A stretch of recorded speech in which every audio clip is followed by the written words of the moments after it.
I just flew in a couple nights ago, middle of my flight. The guy directly in front of me starts panicking because he thought he was having a heart attack. It ended up being indigestion. It's fine. But the flight attendant announced, "We have a medical emergency. Is there a doctor on board?" The woman behind me stood up and goes, "My husband's a chiropractor." I don't know if you've ever seen 200 people laugh hysterically while a man thinks he's dying.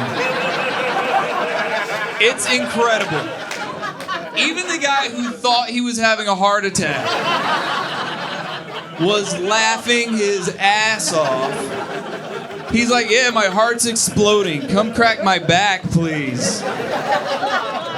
Like, I bet if someone else was like, "Well, I once played Operation," he'd be like, "Then get in here!" I really felt for him. This has got to be so embarrassing to think you're going to die and tell everyone you're going to die, and then you just burp a couple times. You're like, "No, I'm fine, I'm good, actually." And then you just sit on the same plane with them for another 4 hours. I know the feeling because a couple years ago, I almost died in the most ridiculous way possible, all right? Don't worry, I made it. I'm fine. Okay, so did he die? No, I didn't. So here's what happened. I get taken to the hospital in an ambulance. Everyone thinks I'm having a stroke. They do hours of tests on me, and then the doctor comes into my room and goes, "Quick, he has dangerously low potassium." I was like, "Are you fucking kidding me? Am I about to die of a banana deficiency? Or am I just gonna have the lamest survivor story in history?" It's not respectable. Like, half of my friends are veterans, and I can just see myself trying to relate to them. We're hanging out, they're like, "Yeah, we're flying this helicopter over Fallujah, and these RPGs are flying ass from every angle," and I'm like, "Hey, let me stop you there, man. That reminds me of this time I totally spaced and forgot to eat bananas." Guys like us, you know what I'm saying? A little too close to the edge at times, right? So they gave me a potassium drip, had me drink these 2 like effervescent tablets.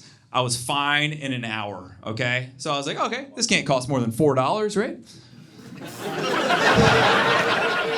I mean, it can't, because number 2 of Jamba Juice is $6.99. And that's the same thing, but it's delicious. So this can't be more than $4.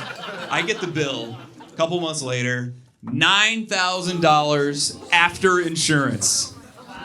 $9,000 for liquid bananas. For $9,000, you can buy every banana on the planet, okay? So I call up my insurance. I was like, "Dude, how is this $9,000? They were like, "Well, it's because you almost died out of network." I was like, "So the next time I almost die, I just need to check to make sure I'm in network." He's like, "Basically."